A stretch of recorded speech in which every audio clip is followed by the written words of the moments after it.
the captioning. Oh, thank you.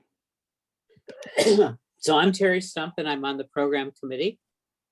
I want to welcome all of you. If you didn't make the annual meeting yesterday, it'll soon be uploaded, but there's also the transparencies, the PowerPoints. It was a great meeting if you weren't there or you want to watch it again. So today we are stuck at home, stress, anxiety, and sadness. We also will be recording this Zoom session, and the spoken word caption function is now on, so you can take advantage of that. Please silence your phones. During today's discussion, you can find on the more, if you want, find the raise your hand to ask a question, and I'll be looking for that. There's also the chat box, and we'll have the chat box questions towards the end. The COVID-19 pandemic threat has thrust many of us older adults into a chronic state of despair in record numbers. Our facilitators will provide information and resources for us older adults finding ourselves in a state of stress, anxiety, and sadness. Our facilitators for this discussion are part of UChicago, which stands for Raising Our Community's Knowledge.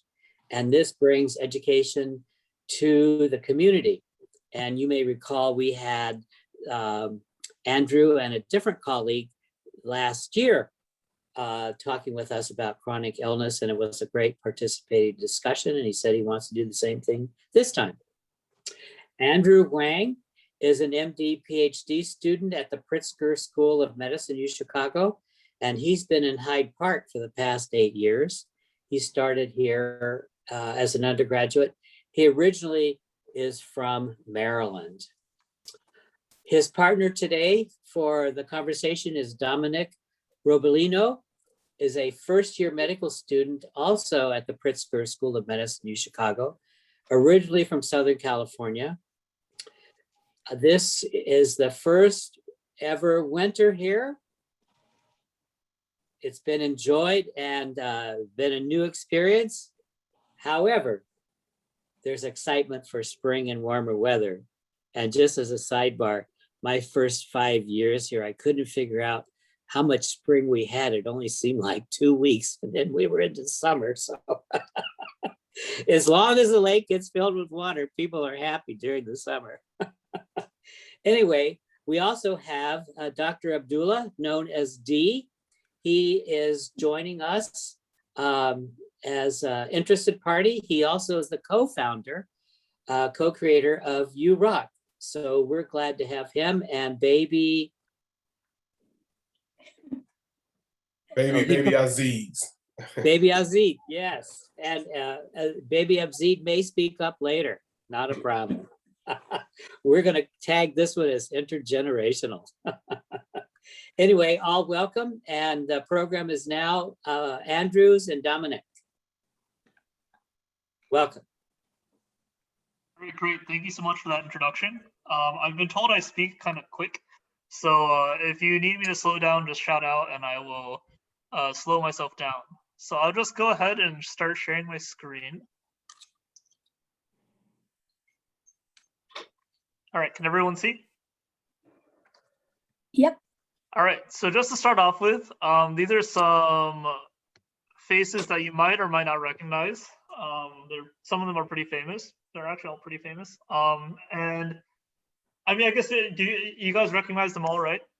Who just shout out their names? Anyone?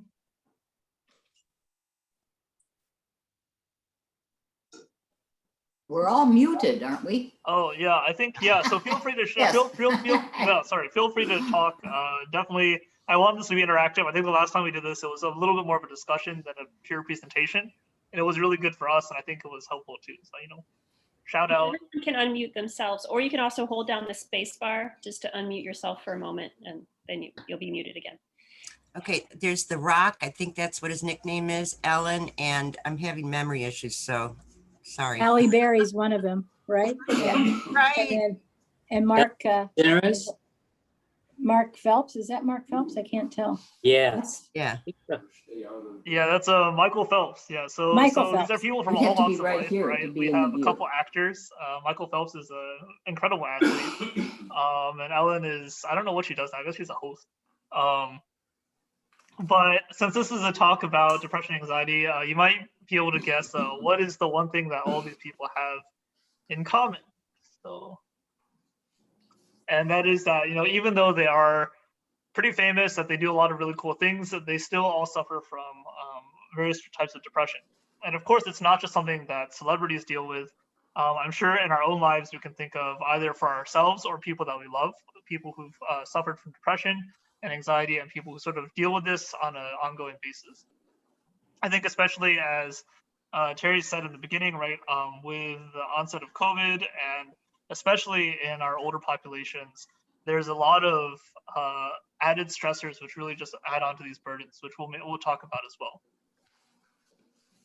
So yeah, so this is us. We are raising our community's knowledge as Terry introduced before, and we'll be talking about depression and anxiety. This is adapted from a website developed by the National Institute of Mental Health, which is pretty helpful and has a lot of resources. So we'll have a link to that later on. This is the person who originally put the presentation together, Dr. Perkle, who is unfortunately now at Duke.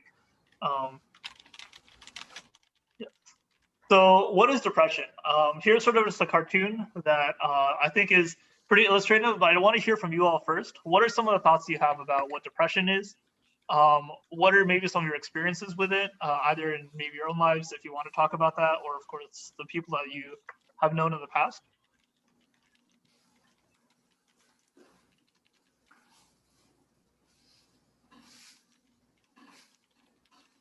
Well, fortunately, I'm spending time in the sunny Caribbean. So at the moment, I am not depressed at all, That's nice. right? We're depressed because you're not. Yes, here. you're right, because I'm here. I'm looking out at the ocean. But depression is often characterized by fatigue, dark moods, not a lot of get up and go, right? Yeah, I would say an inability to act. You just seem to be stuck in one place, which goes along with a lot of what Ina Grace was saying. Isolation. Mhm. Paralysis, like Gary W. said, inability to act, distorted thinking for me, ruminating.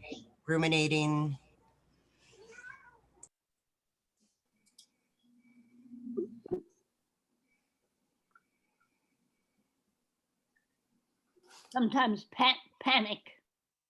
Mm-hmm. Yeah, those are all really great and really true answers. You know, I think one of the most striking things was someone speaking. Well, one of the most striking things is that I think depression isn't just one thing, right? But there's a whole bunch of different ways in which people can experience depression, right? We talked about some physical manifestations like tiredness, feeling unable to act. There's certainly the aspect of feeling sad or thinking a lot, and then really being in dark moods.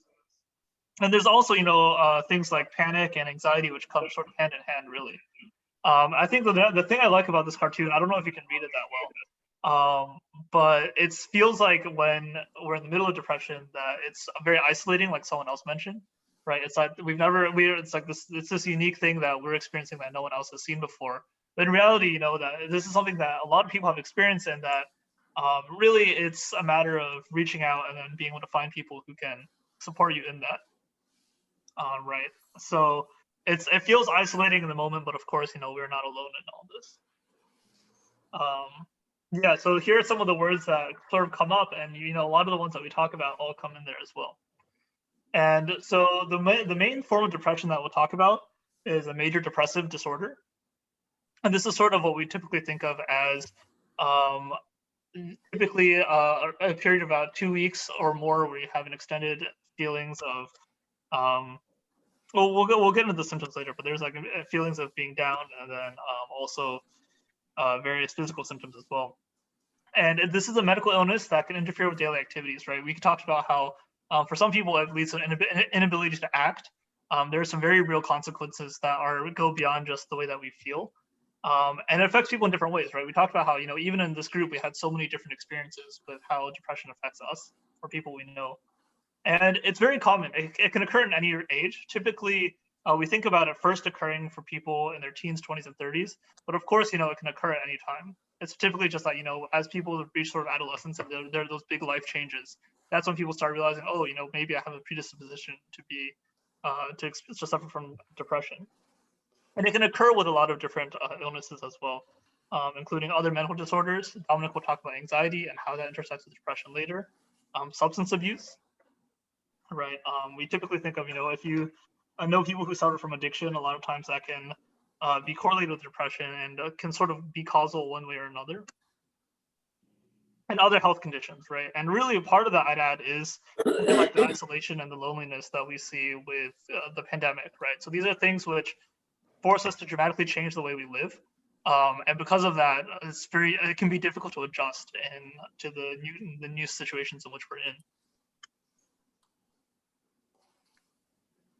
So I just want to give a couple of quick statistics. So for this is really this is pre-COVID. So post-COVID, we'll have another slide talking about how this has changed, and it's now for the better.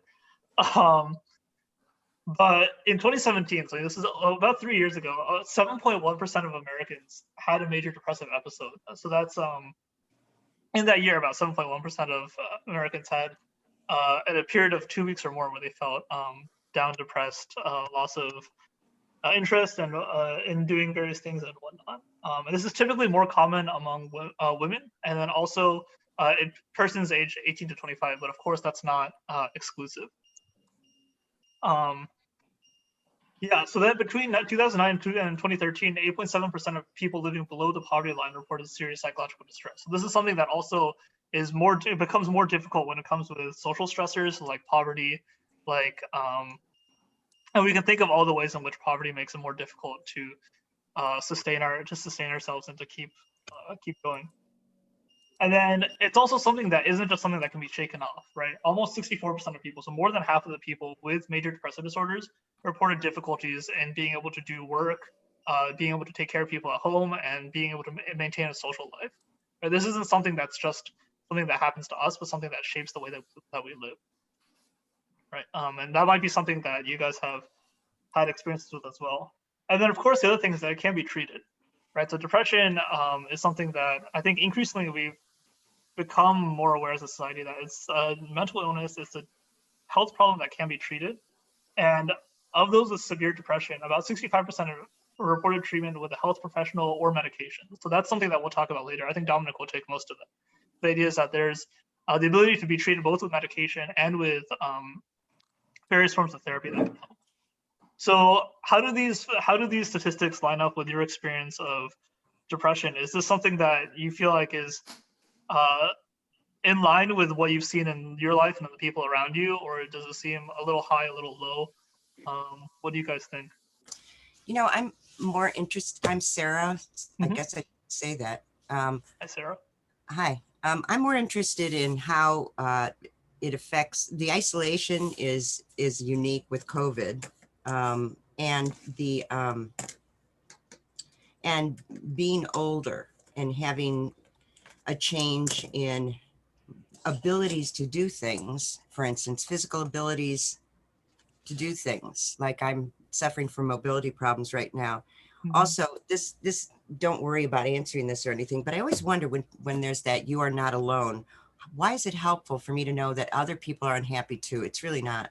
Do you know what I'm saying? It's like Yeah. others suffer too. Well, I'm sorry. That makes me feel worse. Anyway, but I have depression and it's treatment resistant. And there are things I could try, like transmagnetic, whatever that is at Rush, but I can't get there every day. So I can't do that. not everybody is treatable with medications. But anyway, I'm sorry, I'm kind of depressed. No, I think those are great points. I think the point that you raised points even, you know, a closer brings a closer respect and to the individualization that, you know, we need when we approach anyone with who's suffering, you know, from any type of, you know, mental health crises or illness, or even just, you know, feeling down, you know, and some people call that dysthymia sometimes. But I think that, you know, it brings home how important it is to have the close relationship with your team of physicians and therapists, so that maybe they can help you overcome some of the social determinants of health, like travel or timing, or, you know, the different options that are available close to you, to try to, you know, for better terms, you know, really usurp the normal barriers that are in place for you, you know. And I think that's not easy, and there's not a easy solution to many of these things, especially with COVID. When you take COVID into consideration, I mean, for like you've seen and like you've shared, you know, these things are making all of the problems that we all had before COVID even that much more difficult to manage. And so I think that really, hopefully, you have the right team, you know, of therapists, physicians. And if that's the issue, maybe there's a way around that. Maybe there's something that, you know, that team can come up with that can, if you plan it out ahead of time, can allow you to get the treatment options that you desire. Oh, thank you. That's true. I do need help with therapy. I need more therapists. Last time I went through a really rough period, I had a team actually of therapists, and that was what worked. It was wonderful. Another thing that comes up for me, I facilitate smart recovery meetings for people who want to change behaviors, including substances, and it's CBT based. And what I've noticed with the COVID and myself is there's a tendency, you're alone all the time. It's more of a tendency to misuse substances, food included in that, and also, you know, alcohol, stuff like that. Yeah. I think all of I've seen all of that in our emergency department and in the community as a whole. And if you don't have the right resources already to manage those things, you can imagine many people are just left completely hopeless. And then you start the process of self-medicating, you know, turning to whatever can take the pain away, even if it's just for a moment or a second. And then you throw on top of that those who we've lost during the COVID time. Everything that normally may trigger depression, or anxiety, or any of these, you know, even the post-traumatic stress reactions we've seen within the pandemic that have been unexplained, and scientists still haven't been able to explain why so many people are having this new type of anxiety reactions that we haven't seen before. The truth is that it's this is the most important time to check on people, to try to give them the resources that they need to battle substance abuse disorders. And like you said, even eating disorders. You know, this is the time to make sure people are getting balanced, healthy meals instead of just snacks or, you know, comfort foods or different things like that. Because I've seen it really boil over. I've seen whole families torn apart because of COVID, and they've got real 100% reasons to have what we would consider depression. And for them, it's just a what we would call a normal grief reaction, but that doesn't make it less painful for them.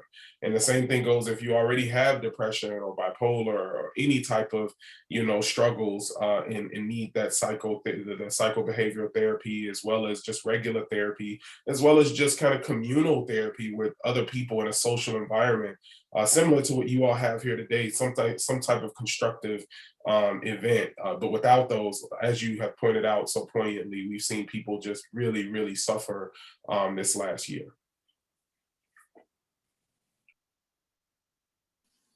Thank you.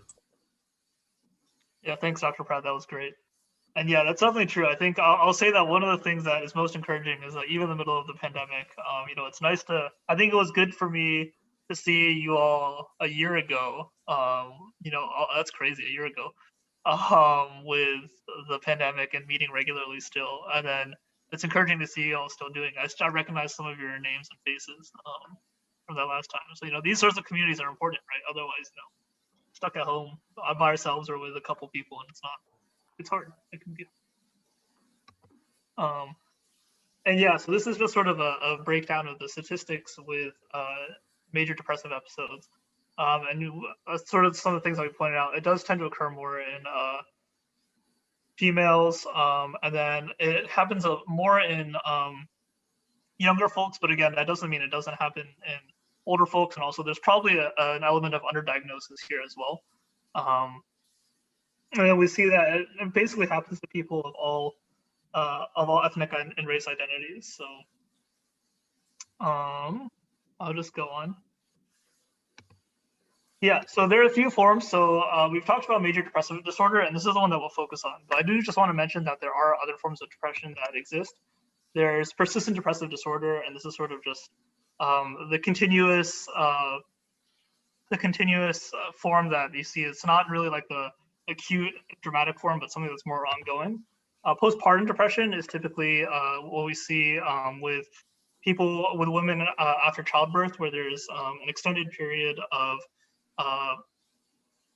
just a depressed mood, and typically it's not just like the couple weeks where there's the stress and anxiety of having a new baby, but it's ongoing and problematic in that manner. And there's also psychotic depression, which is depression with elements of psychosis, elements which aren't necessarily just passive, but can result in some sort of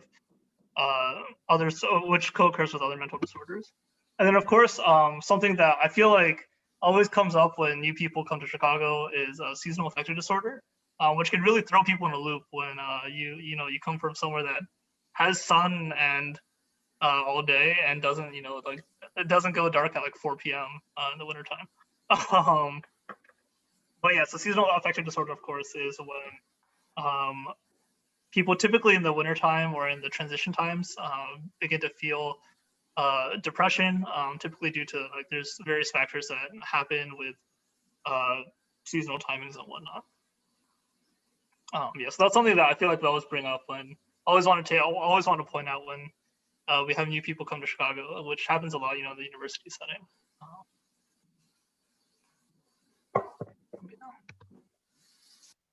So signs and symptoms, there are a lot of these, so I won't go through them in great detail, and you mentioned a lot of them as well, but I'll sort of keep the slide up for a little bit so you guys can scan it. And so I think the main thing is that there's a big difference between, feeling these symptoms once in a while, right? Because there are various, like for example, feeling sad is something that we feel occasionally, and there are reasons to feel sad, but if we feel sad continuously every day, nearly every day, for at least 2 weeks or even longer, right? That's a sign that there might be something wrong. That's not just, a response to a natural event that's occurring. Right? Hopelessness, irritability, feelings of guilt, a loss of interest or pleasure in things that you do, decreased energy and fatigue, sort of moving or talking more slowly.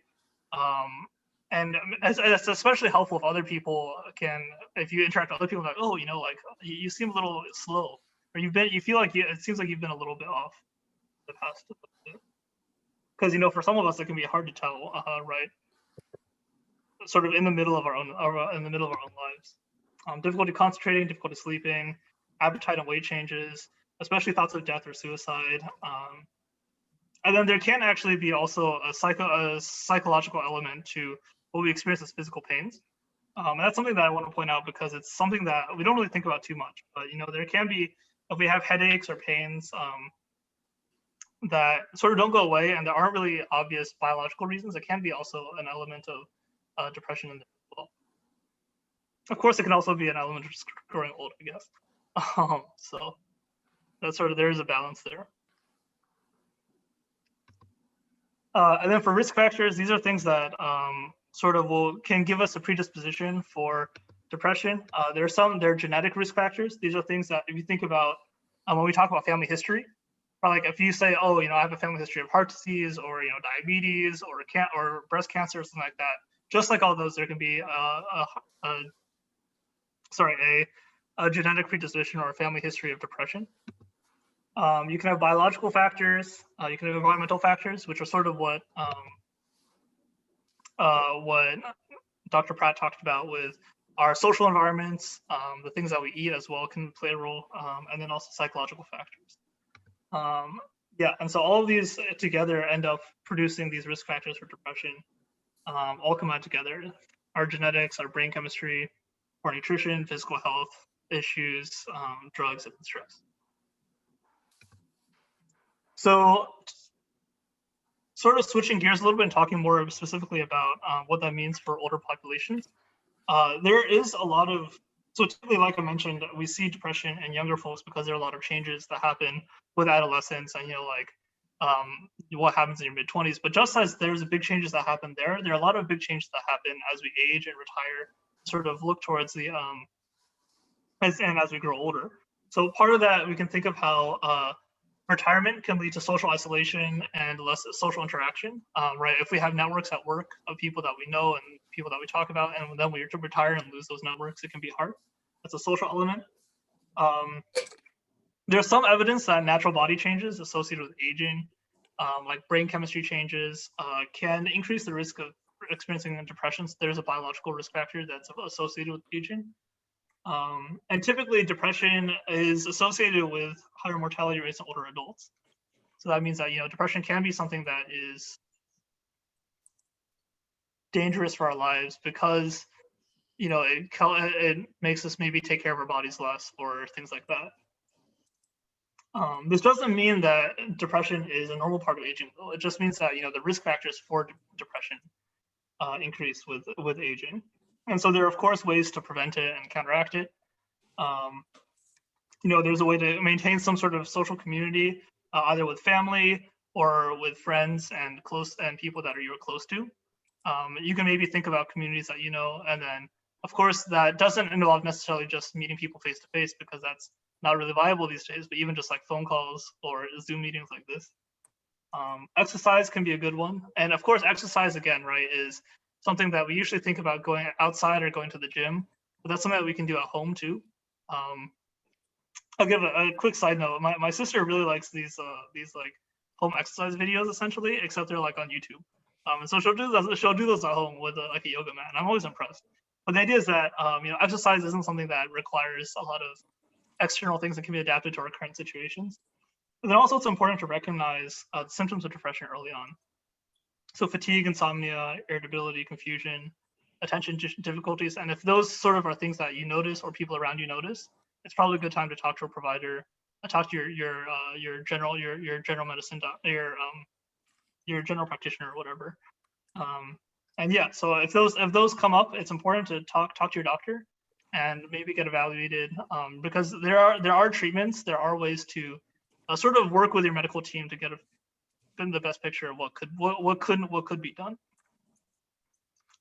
Yeah. So how has this intersected with, I guess, the way that you've seen your lives or the people that you've seen come, or your peers? How I guess have these changes been? How have you seen these changes in your own lives or in the lives of people around you? There we go. I'm sorry, I'm a little bit today.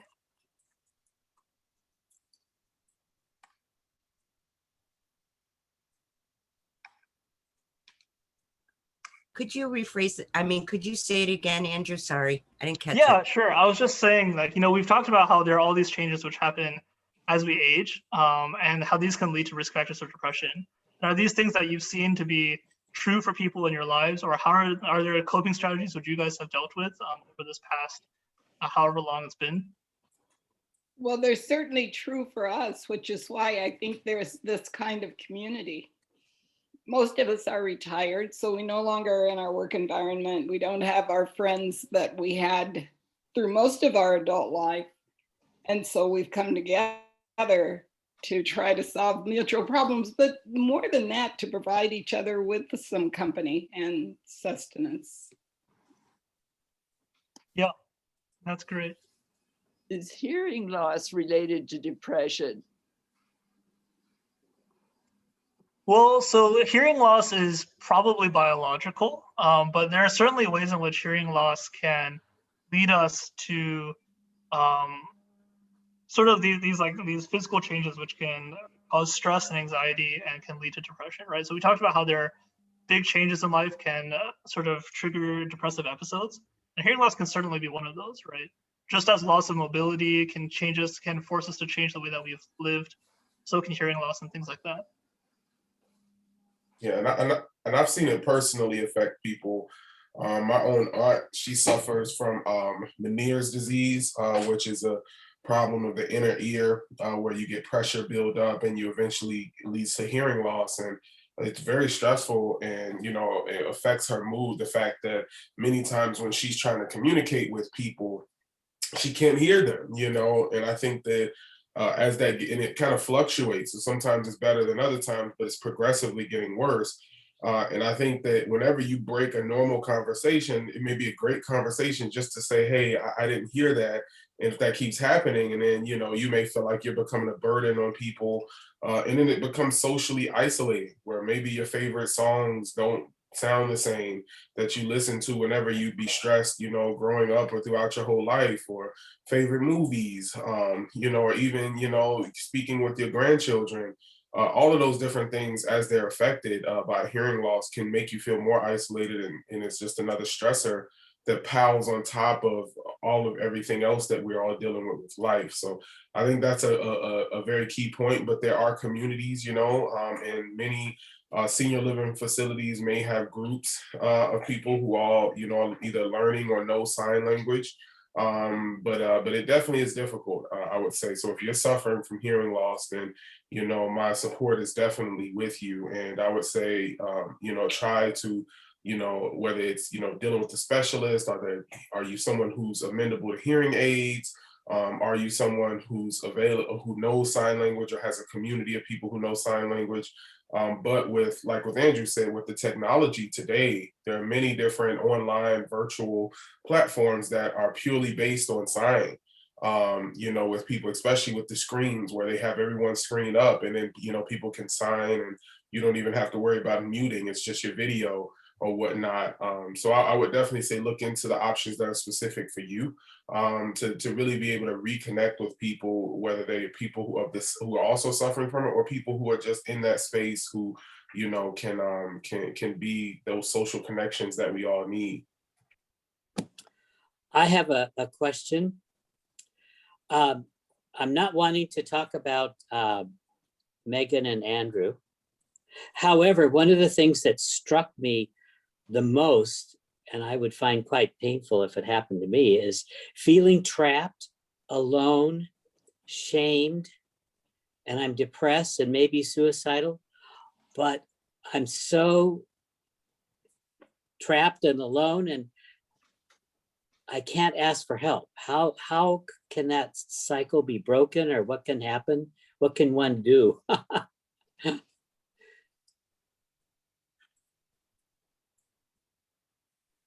Yeah, no, that's a huge. Wonderful. Yeah, I think that's a huge problem that actually, for me, I saw it a lot in my friends in college who, but maybe they had never been depressed before, and then suddenly it's like, oh, wow, why am I feeling this way? And then you, as someone who's seen them, their mood and behavior completely changes, and it's really difficult to see. And sort of as an outsider, it's sort of difficult to know what to do as well. I would say part of it though is it can be good to. I'll say one of the things I've found to be helpful for my friends was to have sort of almost like a preemptive community that would check in on them or know about them, right? So that way, if things suddenly change, if they drop off the map, hopefully that's a community that can check in and say, hey, we haven't seen you in days, weeks, months. Are you okay? And then even if it's hard for you to say, I need help, people will sort of know externally that you do need help. The other thing is, it's I don't know. Yeah, it's hard to know how to get help if you're not able to, right? But I think that's part of where knowing that you're not alone does help, where it is extremely isolating, but people have done this and have gone through it and have found ways to live before, and hopefully that's an encouragement. But it's certainly a hard problem, and not something that is there And it I is. would say as well, Sarah, as I see your questions, ma'am, I think that you are right. When you're the one who's used to helping people, those are usually the people who are the most difficult to really be able to find help for. And, you know, what I've noticed, especially like you think about doctors who are psychiatrists or people who are therapists in their line of work or sociologists or social workers, people who normally are, they live and die to help others. They're usually the hardest to be able to try to find satisfactory help for in these situations. But what I've noticed is that if you can redirect their getting help to a bigger cause and purpose other than themselves, to say, hey, listen, maybe you're the one who, if you can go through this process of trying to find help, you're really helping others, because now you can share your story, and your story can be one for other people who also are in that same situation. And I think through that type of altruism, or what we in psychology we call sublimation, which means it's a defense mechanism where you take a stressful event or something that's a negative and you convert that into positive energy. I think that that's one way to do it, but there's not an easy answer. And many times those are the very people who need the help the most. But that's why I think what Andrew was saying is having a social network and submitting to you, and not social network in terms of online per se, but just in terms of people who are around you, and submitting to say, hey, we all are accountable to check on each other. You know, if you're the one who helps other people, then you're the one calling to check up on them, and you submit yourself to the same process. Like, hey, I'm not annoyed if you are calling just to check up on me again. I'm not gonna, shame you for that, because I understand that we all need it. And maybe I'll say I'm fine 9 times out of 10, and maybe it's the 10th time that you ask me, and now I say, actually, there's something that's wrong. But that persistence and that being open to that process is important. But I think it starts with, when you're not feeling the worst, always still being open to the process of checking on others and allowing them to check on yourself. And then you may never actually utter the words, I need help. That may never come out of anyone's mouth per se. But I think if you've got the right type of people who can pick up that, hey, something's different. And as Andrew said in the presentation, depression may present itself in different ways. Sometimes it presents in not talking very much. Sometimes it presents itself in confusion, where now you're not acting yourself, or you're getting lost in a place and time in a type of delirium. Sometimes it's anger and lashing out at people. And so I think that if you notice your behaviors are a little bit different, whether you say, hey, I'm feeling more depressed or not, if you just say, hey, to your friends, your family, the people who are around you where you live, just keep an eye out for whether, you see things that are different in me. And that usually means something is off. Especially with our more senior age groups, anything at all can, misplace your time, place, awareness, and as well as your mood at that point. And so I think just having people that are kind of checking up regularly and that can see when you're different helps a ton. Yeah. And I agree, Sarah. Like, it's not a good, sometimes people don't want to listen, and that is very difficult. And I see another question. Approaching the end of life seems by definition to be depressing. Is this considered separate from clinical depression? And I think that's a good point, is that clinical depression has to meet a certain amount of guidelines that affect, your sleeping patterns, your eating patterns, your actual mood, your ability to concentrate, your pleasure in normal activities. So, psychiatrists, psychologists use a lot of those criteria, and they have to be present for a certain amount of time, right? And so you say someone just passed away, or you're dealing with a new illness, you can have all of the symptoms of major depressive disorder and you don't get that diagnosis. They may call it a brief grief reaction, or they may, say that this is a normal reaction to what you have going on. And I think approaching end of life discussions can be depressing, but I've also seen it be empowering for people, where they've been able to now feel like, hey, I've got a plan and I'm taking it in control of my own hands. And this is something that's going to bring my family and possibly myself less stress in the moments where you should be enjoying life. I think sometimes having that discussion is a plan for how are you going to enjoy your life to the best degree, not knowing whether tomorrow is promised. And we all should be going in that direction. We all should be doing those things. But, as life, we don't. And so I think that that having that discussion does not technically make you have the diagnosis of clinical depression. But I do think that you can exhibit signs, symptoms of that should still be addressed in a similar fashion. They may not need medications or anything, but they may need you sitting down talking to someone and having those type of therapy sessions to ensure that you don't, end up suffering from major depressive disorder if you're not already in that situation. Can I insert here? It's bothering me a little bit. It says stay in touch with family. Okay, some people don't have family, especially when you get older. So you got to change that slide, okay? Family and friends, or family if they're alive. No, I'm kidding. I think humor is important to me. It really is in terms of just living and stuff. Exercise regularly as you can, and the seek treatment, your doctor.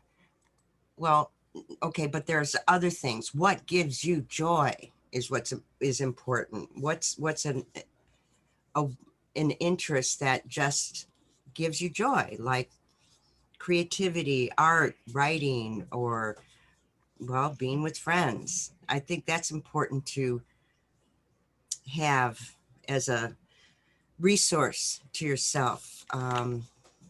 Anyway, it's not just, I have talked to doctors I don't even know. I just wander around the hospital telling them I'm depressed. Okay. So it's like I've talked to plenty of doctors about this. It's kind of finding communities and people. It's just finding the appropriate help, I guess. That might not be doctors necessarily. I agree. Hopefully it's not doctors most of the time, I think that if that was the case, then, that can even be depressing in itself to just talk to doctors all of the time. So I do agree. I think those things that bring you the joy, I think that's exactly what we're getting at here is that, whatever's specific for you, you try to do more of it. But unfortunately, as Sarah, sometimes it's that's the symptom of depression. It's the lack of being able to enjoy those normal activities. And I think that's something to look out for. That's a major clinical symptom of depression, is that the things, if you normally love to sew, if you normally love, to play music or those things, and it's just not bringing you joy, sometimes that's the most clear sign that something's off, and that's when you do seek out the help from the physicians and whatnot. But that doesn't mean you stop trying to go for your walk if you can make the walk. That doesn't mean you stop, listening to certain music or reading a certain book or looking at pictures of family or grandchildren or friends, or just reaching out via, if you have the capability, social media to people who are part of your network, who may not be nowhere near you, but are people who may be a support system for you, even if it's still tough to find enjoyment in it, while you're simultaneously seeking the help from your team of physicians. And if you don't have that team, starting that journey, taking one small step towards figuring it out. And of course, I'm open to trying to help if those are resources that are needed, to talk to our geriatricians at the University of Chicago to see if any of you all, have questions about how to find a new geriatrician or to reconnect with your prior one. I'm more than happy for all of that, but it's things that have to be done. Depression and mood disorders are things that you don't just pick one way to go. You try everything. You're throwing everything at the wall and seeing what sticks for that person, because everybody's different. Everybody has a different set of things that may help them in that situation. And so you're trying to offer as many tangible resources, support, family, if you have it, exercise, if you can do it, arts, crafts, art, music, things that you love to do, as well as the social support, while simultaneously making sure your doctors or your therapists are aware. It's a really a by any means necessary approach to try to make sure your quality of life is good. Yeah, Rita, you have a question? Yes. More of a comment. It's sort of related to what Kathy Williams was talking about when she said, just getting older can be depressing, in the sense that, we all have varying degrees of loss, whether we have hearing loss, vision loss, whether our backs are bad or whatever is wrong with us. I mean, we do have a lot of things that we're coping with that we didn't cope with when we were younger. And then we have loss of friends or seeing friends who are going through struggles. And I often admired my mother-in-law, who until she was like 98, she had macular degeneration, she had a hearing loss, she had everything negative, but somehow was able to manage. And all her friends had died by that point. And how did she manage? She met younger people and and it was just amazing to me how she was so adaptable. And I hope I can be a quarter of that adaptable as I proceed to, age. And I think it's really a struggle. And it's a struggle that is very specific to getting older. I mean, you don't have those kinds of losses when you're younger. So it's very real. And I think that's why the village has been so important to so many of us, is that, there are people there you can talk to about that, because we're all going through the same thing. And it's very challenging. Yeah, and I agree. I saw my father go through this. He recently passed away last year, as well as my grandparents. The thing that strikes me to the same accord as you, Ms. McCarthy, is that the lack of control. I think that's what I've noticed. It's the lack of being able to control what's happening. And those who struggle to accept that they're losing that control and that they don't control those factors, those are the ones who suffer the most. And what I've noticed is that the lovely young ladies and men that I meet who are like 95, 96, who are happy, it's that they've come to terms with the fact that, hey, I can only control what I can control. And so the things that I can control, whether it's how I feel about things, whether it's me giving the energy to get up and get dressed every day, even though I'm not going anywhere in particular, but to put my nice slacks on and my sweater, it's something that I can do. Or if it's, listening to a certain newscaster or a certain show that reminds me of something, those types of things that you can control, when they find happiness in that, then they look so happy, like happier than any young person that I've ever met.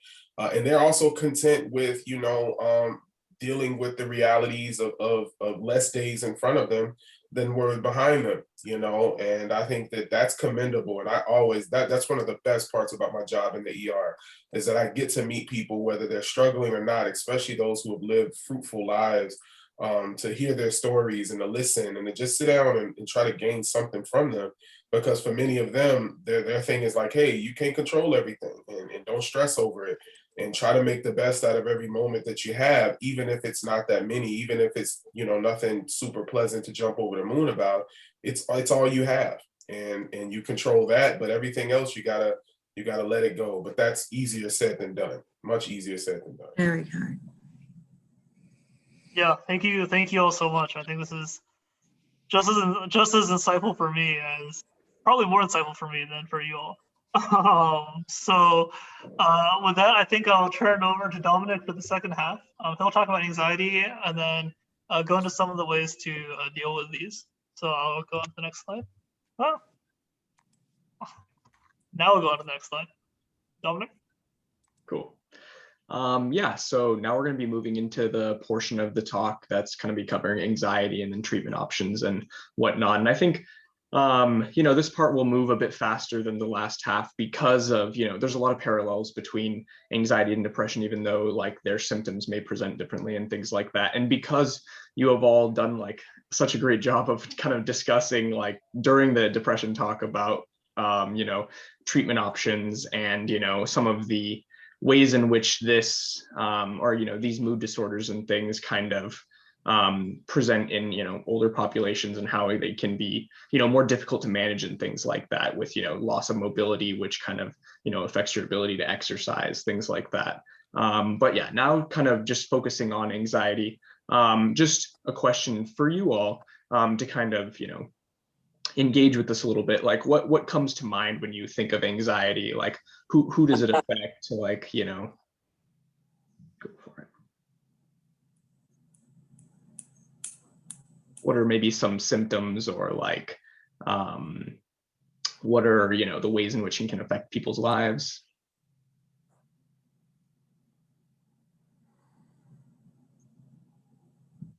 Sleeplessness, Mm-hmm. What'd you say? I'm sorry, what was the word? What'd you say, Catherine? She said sleeplessness. Oh, yeah. Or a strange sleep schedule, Mm-hmm.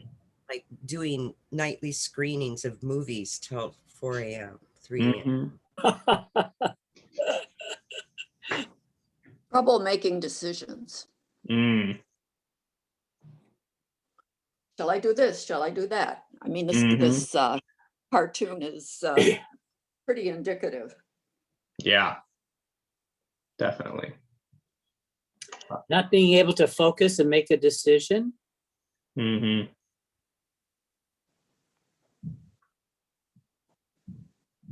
Yeah.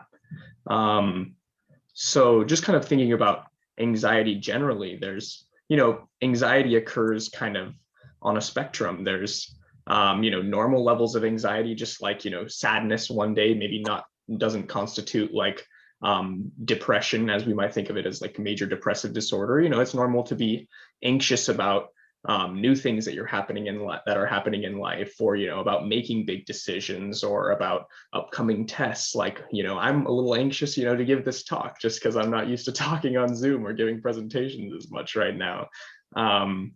But so there's normal levels of anxiety, and these can sometimes be helpful in things. So like test anxiety, it might help you care a little bit more, force you to study a little bit more for a test. But in the context of an anxiety disorder, it's usually when it has more of a intense and debilitating effect on your life and things like that. It can stop you from doing things that you enjoy, and it can cause you to be almost like paralyzed and things, like you said, with indecision and like kind of the inability to concentrate. So next slide. So yeah, so on the slide here, you can see some of the kind of signs and symptoms of anxiety disorder, specifically, many of these which you all have already listed.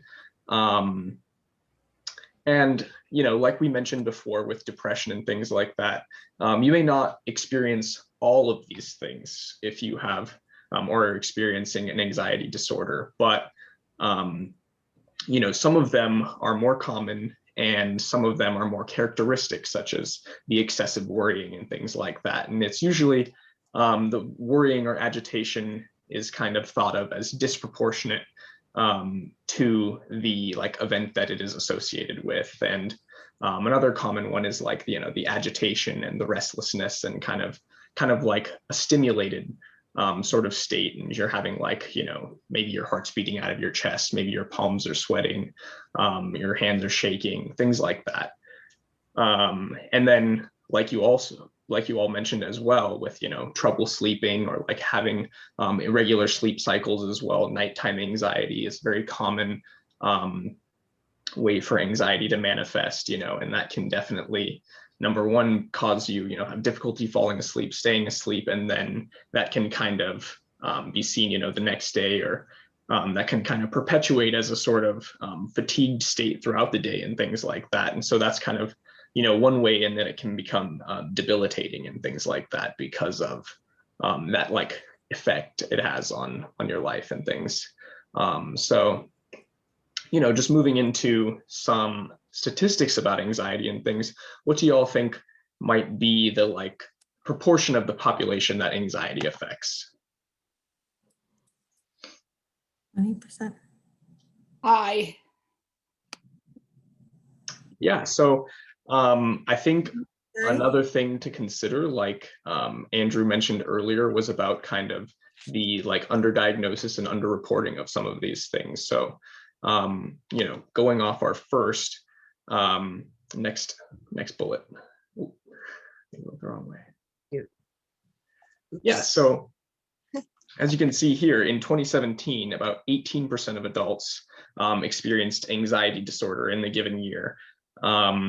And I think one thing to note about anxiety is that, like I said, there are, various severities of anxiety disorder. Some people may have, extreme anxiety for like a month, that's kind of brought on by something. Some people might be experiencing it for years, or some people might experience it their whole lifetime and things. So anxiety is something that may come and go. Next slide. And so, yeah, you can see here that if we're kind of looking in the broad scope, 31% of Americans actually have experienced an anxiety at some point in their life, as opposed to kind of 18% experiencing at any given time.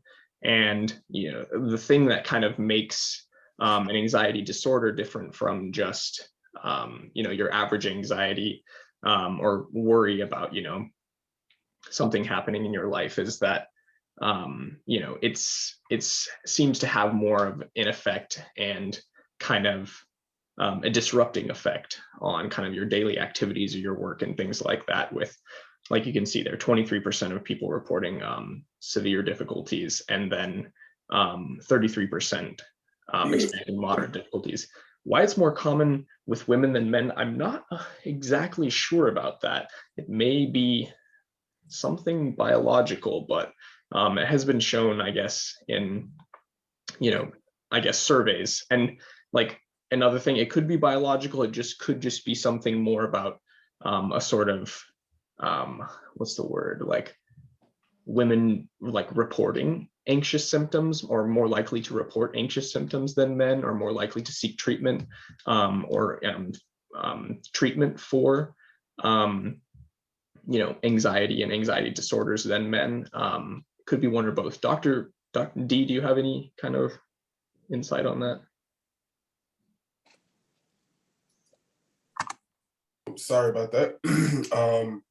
In terms of why we think that the women have more anxiety than the men, is that it? Yeah. I think for number one, I'm not sure if that's a real thing.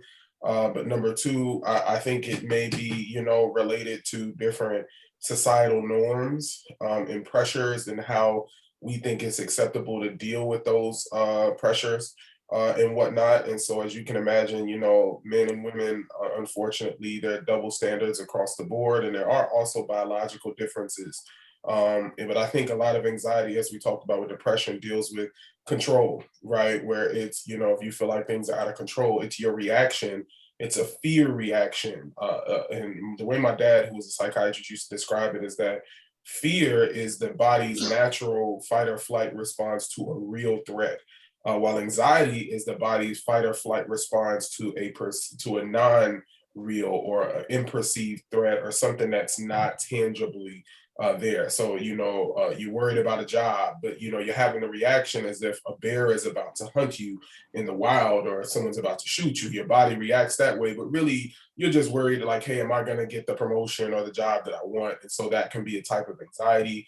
Or you're afraid of spiders, even though the spider that's right in front of you is not capable of killing you, versus the response that you get in front of like a black widow spider in the outback of Australia, or something of that nature. One is fear, one is anxiety. And so I think when you take that into account, there are many ways in this country in which women are vulnerable, more vulnerable than men. And so it would make sense that, if you want to use that type of logic, that many women, whether young or whatever age, may also have that response more often, because there's not as much of this maybe even false sense of security that men have. Some of the women on the call may understand the analogy that my mom always says is like, if she's lost, what I'm saying, she doesn't ask, like she'll ask anyone for help. But when my dad would be lost, he'd like act like he knew exactly where he was the whole time. And it's like this false perceived, like, hey, I got this. Versus my mom, which is like, hey, we made the wrong turn like 3 times and I'm worried about where we are. So maybe some of that stuff underlies it. But I think once you get into the realm of clinical type of anxiety, I see it on both sides. It's just that I think that we recognize it more in young women. It's a much more outwards expression While in men, I think the society teaches you to just kind of keep it bottled up, just, deal with it on your own, and that's your own internal thing. But that may come out in violence, that may come out in substance abuse. Men, commit suicide at a much higher rate, and they're far more successful when attempting to do it. So those are the types of gender differences you see. I don't know if one is better or worse than the other, but you do see differences between the sexes with behavioral health. Okay, next slide. Yep. Yeah, exactly. So that's what I was thinking too, Sarah, is that, yeah, like you said, women more willing to seek treatment, sometimes more willing to admit it, which may kind of inflate those numbers. And then now that we're kind of looking at a slide showing kind of some demographic prevalence rates of anxiety, and you can kind of see here that graph that sort of relates the prevalence of anxiety, or at least prevalence of known anxiety in women and men, and then kind of which is seen here as higher in women, and then also the prevalence of anxiety among various age groups and things. You kind of see the highest prevalence occurring in that 18 to 29 group, and then 30 to 44 group, and then kind of declining over time. And this, I don't think, is necessarily to say that it is, more common in certain age groups, but it might just be another thing kind of surrounding, willingness to seek treatment about it, recognition of kind of the signs and symptoms, and kind of a doctor willing to, or like a doctor looking for these things in certain patients. So, we see kind of that like 9% in the 60 plus group, but I think things have changed a lot over time. And especially this data is from 2003, it's nearly 20 years old. So I wanted to take a moment to just ask you all if you think conversations around anxiety or even depression have you seen any changes in the last 20 years?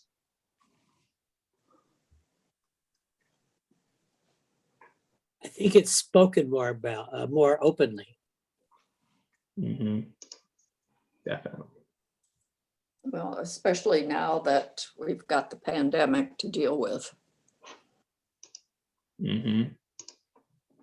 That brings on a lot of anxiety for a lot of people. Yeah. Yeah, and that goes well into our next slide, which is kind of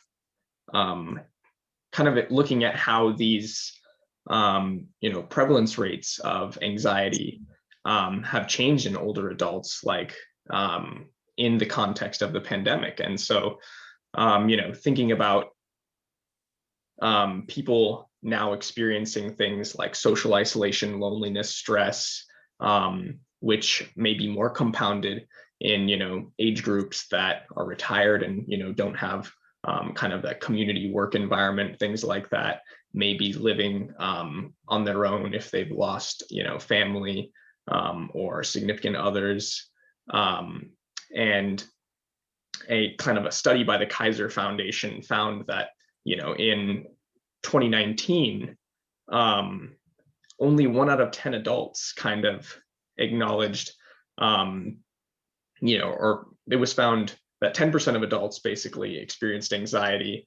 And come January 2021, so just recently, about 2 months ago, it was found that this was closer to 40%. So kind of a 30% increase in the context of the pandemic. And a lot of this was related to some of these reported symptoms that you see here, such as kind of difficulty sleeping, which we've seen as kind of one of the symptoms of anxiety, difficulty eating. And then this, I think, was mentioned earlier by one of you all, kind of that increase in alcohol consumption, substance use. And, a lot of times these mood disorders can present in these ways, like, depression rates or diagnosed depression rates may be lower in men, but a lot of the reason for that is because it presents as alcoholism more often. And, certain things like worsening chronic conditions can really contribute to these higher prevalence rates of depression and anxiety as well. You know, especially if you're having like, you know, difficulty getting out of the house, that may kind of enhance any mobility issues that you have, or if you're not eating as well, that may worsen conditions such as diabetes and things like that.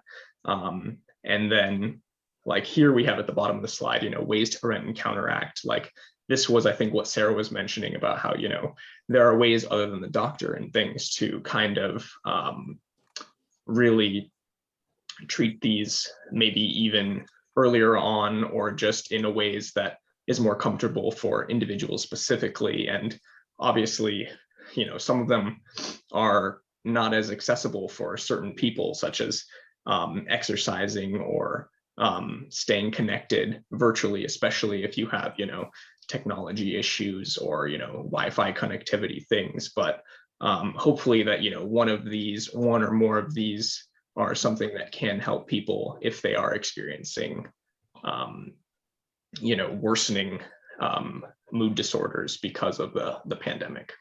Dominic, here's a question which may sum up our time, because it does relate to anxiety and depression. Sure. We've talked about a lot of things we ought to do or could do for ourselves. How do we get motivated? This comes from a question in our chat box. How do we get motivated? Yeah, I mean, I think the first thing is, if there was an easy answer for that, you know, we doctors, or, you know, we as, you know, we would have probably, you know, fewer issues, or, you know, these things would be easier to approach early on, you know, especially, I think the difficult part is that, you know, some of these mood disorders are demotivating and things like that. And so to be able to counteract that is really, really the most, you know, difficult part. And I think we've approached a lot of this earlier when we we're talking about depression and things like that. Like, how do we, you know, connect? Like, how do we, you know, seek treatment when we do feel alone or something like that? And I don't know if I have you know, a good answer for that. I think like something for me, I know, is that I like to educate myself on like whatever's happening. I like to kind of, you know, just go to Google and type like, you know, like what I'm feeling, or, you know, see if there's other things, and that, like, you know, then that's kind of starts the process of realizing that, you know, this is something that can help. This is something that is known. This is something that other people experience. This is what other people try.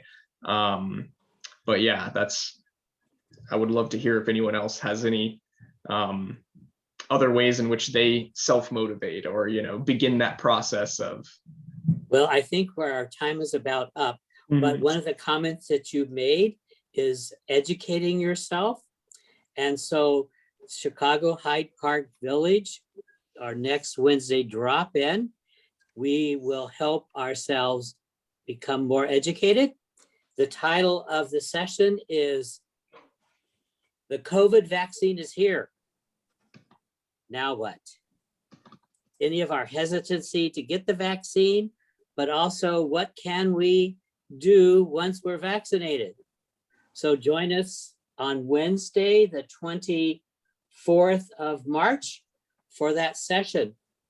I want to thank all of you for participating and your questions and your listening and comments, as well as our trio, Dominic, Andrew, and Dee. Thank you so much. We'll we will anticipate having you back again. Have a great day. Thank you. It was truly an honor. Yeah, great. Thank you guys so much. We have a few more slides that we can send out in an email if that would be something. Yeah, and we'll get those. Apologies that we ran a little late, but it was just such good discussion. Your PowerPoints and any resources you have, we will get posted on the website, as well as the actual Zoom video people can watch again or for the first time. For sure. Thank you, everybody. Bye-bye. Bye-bye. Bye. Bye.